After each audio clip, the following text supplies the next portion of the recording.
Emulsion paint இதை எப்படி formulation பண்ணுறது அப்படின்ற ஒரு கிளாஸு தான் இது. இது வந்து நான் தமிழ்லேயே உங்களுக்கு சொல்லித்தரேன். எமல்ஷன் நோட் பண்ணிக்கோங்க, அப்படியே வேணால் ஒரு பேனா பேப்பர் கையில் வச்சிட்டிங்கன்னா ஈஸியாக இருக்கும். எமல்ஷன் பெயிண்ட் பொதுவாக கடல் சிப்பி என்று சொல்லப்படுகின்ற இந்த பொருளில் 95% கால்சியம் கார்பனேட்டு இருக்கும். அப்போ அந்த கால்சியம் கார்பனேட்டில் அதோட கூட ஒரு 5%, அதாவது 95% கால்சியம் கார்பனேட் அப்படின்னா ஒரு 5% போல் கால்சியம் பாஸ்பேட்டு, மெக்னீஷியம் கார்பனேட்டு, சில சால்யூபிள் ப்ரோட்டீன்ஸ், இன்சால்யூபிள் ப்ரோட்டீன்ஸ் எல்லாம் சேர்ந்து தான் இருக்கும். லைம்ஸ்டோன்னு சொல்கிறது கால்சியம் கார்பனேட்டு மட்டும் இருக்கிறத லைம்ஸ்டோன்னு சொல்லுவோம். டோலமைட் அப்படின்னாக்கா கால்சியம் கார்பனேட் இருக்கும், மெக்னீஷியம் கார்பனேட்டுன்னு இருக்கும். இப்போ இந்த சீஷெல், அதாவது கடல் சிப்பி, இதில் வந்து 95% கால்சியம் கார்பனேட் இருக்கிறதுனால இந்த சிப்பியை என்ன பண்ணுறாங்க அப்படின்னா கார்பனோடு சேர்த்து அதை ஹீட் பண்ணுறாங்க. இன் ப்ரெசன்ஸ் ஆஃப் ஆக்சிஜனை கொடுத்து ஹீட் பண்ணுறப்போ அங்கேருந்து அந்த கார்பன் டை ஆக்சைடு ரிமூவ் ஆகிட்டு கால்சியம் ஆக்சைடு அப்படின்னு கொடுக்கும். இந்த கால்சியம் ஆக்சைடு தான் நம்ம சுண்ணாம்புன்னு சொல்கிறோம். இந்த சுண்ணாம்பை தண்ணியில் நம்ம கலக்கிறப்போ என்ன ஆகிடும் அப்படின்னா அங்கேருந்து தளபலன்னு கொதிக்க ஆரம்பிச்சிடும். இப்படி இந்த கொதிக்கிறப்போ எதனால் கொதிக்குது, எதனால் இந்த பபிள்ஸ் வருது அப்படின்னு பார்த்தா இந்த கால்சியம் ஆக்சைடு தண்ணியோட கலந்து அப்போது அந்த டயத்தில் வெப்பம் வந்து வெளியில் வரும். நமக்கு என்னமோ பாயில் பண்ணுற மாதிரியே இருக்கும், ஆனால் ஆக்சுவலாக அது வெப்பம் வெளியில் வர்றதுனால பாயில் பண்ணுற மாதிரி இருக்குது. இது ஒரு எக்ஸோதெர்மிக் ரியாக்ஷன் கெமிஸ்ட்ரியில் சொல்லுவாங்க. அப்போ கால்சியம் ஆக்சைடை வாட்டரில் சேர்க்கறதுனால நமக்கு இந்த ஸ்லேக்ட் லைம் அப்படின்னு சொல்லுவோம், அதாவது கால்சியம் ஹைட்ரோக்சைடு அப்படின்ற ஒரு பொருள் கொடுக்கும். அப்போ இந்த கால்சியம் ஹைட்ரோக்சைடை இது இந்த ஸ்லேக்ட் லைமை தான் நம்ம வந்து சுண்ணாம்பு அடிக்கிறதுக்குன்னு யூஸ் பண்ணாங்க. இந்த சுண்ணாம்பெல்லாம் ஒரு நல்ல குவாலிட்டியான ஒரு நேச்சுரலான சுண்ணாம்பு. அந்த காலத்தில் சுண்ணாம்பு தான் அடிப்பாங்க. பொங்கலுக்கெல்லாம் பார்த்திங்கன்னா சுண்ணாம்பு அடிக்கிறப்போ பளிச்சுன்னு இருக்கும். அதில் எந்த விதமான ஒரு ரெசினஸ் மெட்டீரியலும் இருக்காது. ரெசின், அதாவது பைண்டர், பிசுப்பான பொருள் எதுவும் இருக்காது.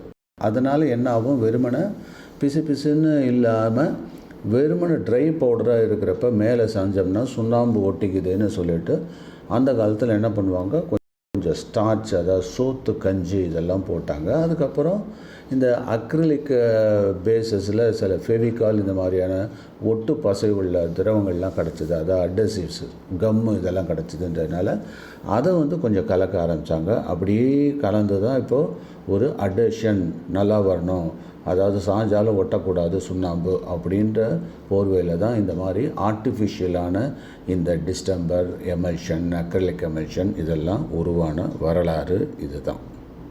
ஜென்ரலாகவே ஒரு பெயிண்ட்டுன்னு எடுத்துக்கிட்டோன்னு வச்சுக்கோங்க. இந்த பெயிண்டில் வந்து பார்த்திங்கன்னா ஒன்று வந்து என்னென்னா நிறமின்னு சொல்லக்கூடிய பிக்மெண்ட்டு நம்ம சொல்கிறோம் இல்லையா, அது நிறமி. இதுதான் கலரை கொடுக்கறது. ஒயிட் பெயிண்ட்டை பொறுத்தவரையிலும் ஒயிட்டு தான் அது. அடுத்தது இதுக்குன்னு ஒரு பைண்டர்னு சொல்லுவாங்க, பைண்டர் அப்படின்னு சொல்லுவாங்க. இந்த பைண்டர் அப்படிங்கிறது தான் அது வந்து ஒரு ரெசினஸாக இருக்கும். ஒரு இந்த ஸ்டார்ச் கஞ்செல்லாம் இருக்குது பார்த்திங்களா, நம்ம சோத்து கஞ்சு அது மாதிரி பிசுன்னு இருக்கும், கூழ் மாதிரி இருக்கும். ஸோ அது பைண்ட் பண்ணும். இந்த நிறமியோடு சேர்த்து பைண்ட் பண்ணுறது தான் பைண்டர்னு சொல்லுவோம். இதை வந்து ரெசின் அப்படின்னும் சொல்லலாம், ரெசின் அப்படின்னு சொல்லலாம், இல்லாட்டினா பைண்டர் அப்படின்னு பேர். அதனால் பைண்ட் பண்ணுது, ஒன்றோடு வந்து சேர்த்து வைக்கிறது, இணைப்பான் அப்படின்னு சொல்லலாம். அதுக்கப்புறம் என்னென்னாக்கா இதுக்கு தேவையான இப்போ இந்த ரெண்டுத்தையும் பிக்மெண்ட்டையும் பைண்டரையும் நம்ம சேர்க்குறோம். பிக்மெண்ட்டு, பைண்டர் ரெண்டுத்தையும் ஒரு ரேஷியோவில் சேர்த்துட்டு அதை நல்லா அரைச்சிட்டு அதுக்கப்புறம் நம்ம என்ன பண்ணுறோம், வெஹிக்கிள் அப்படின்னு சொல்லுவாங்க. அந்த வெஹிக்கிள்னாக்கா இந்த சால்வெண்ட், கரைப்பான் அப்படின்னு சொல்லிக்கலாம். ஸோ அதை கரைப்பான்னாக்கா இது வந்து எப்படின்னா, கரைப்பான்னா ரெண்டு விதமாக இருக்குது. ஒன்று வந்து எப்படின்னா, இப்போ ஒரு காமன் சால்ட்டுன்னு நம்ம சொல்லக்கூடிய சாதாரண உப்பு இருக்குல்ல, அதை தண்ணியில் கரைச்சிங்கனாக்கா கண்ணுக்கே தெரியாதபடி கரைஞ்சிரும்.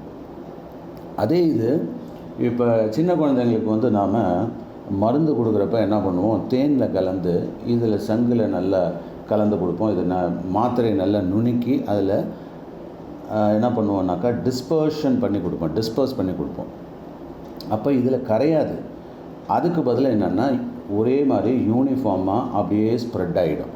அப்போது ஒரு குழைவாக இருக்கும், பார்க்குறதுக்கும் நமக்கு ஒரு யூனிஃபார்மாக ஸ்ப்ரெட் ஆகிருக்கும்.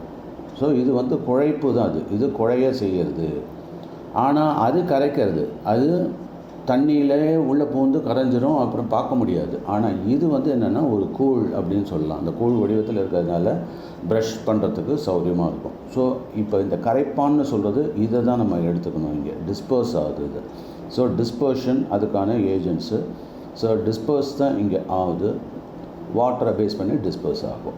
அதுக்கப்புறம் சில அடிட்டிவ்ஸ்ன்னு இருக்குது. ஸோ இந்த அடிட்டிவ்ஸ் அப்படிங்கிறது பார்த்திங்க அப்படின்னா தேவையான ப்ராப்பர்ட்டியை சால்வ் பண்ணும். பின்னோல் மாதிரி வரும், குமிழியாக வரும், அதுக்கப்புறம் ஷ்ரிங்க் ஆகும், அப்புறம் உதிரும், அப்புறம் கொஞ்சம் ட்ரை ஸ்ப்ரே மாதிரி வரும், அப்புறம் சில இடத்துல ஃபேட் ஆகிடும், கலர் ஒன்றோட ஒன்று மிக்ஸ் ஆகாது.